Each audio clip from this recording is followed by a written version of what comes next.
Hello everyone, welcome back to the channel. In this video, I'm going to walk you through how to add timeline in Shotcut. So if you want to add video to your timeline, here's a quick guide on how to add video to your timeline. So once you have your video brought to your playlist in your timeline, so you should have it right here.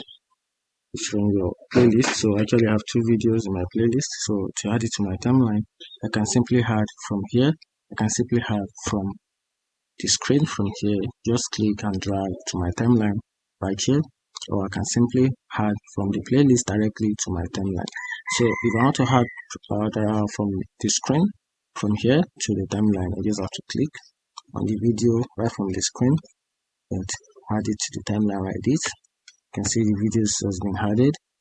Or if I want to add it from the playlist, I'll just click on the end of the video from the playlist, then I can just drag from the playlist directly to timeline. And that's a simple guide or a simple step on how to add video to timeline with Shotcut. So if you find this video helpful, turn on the notification button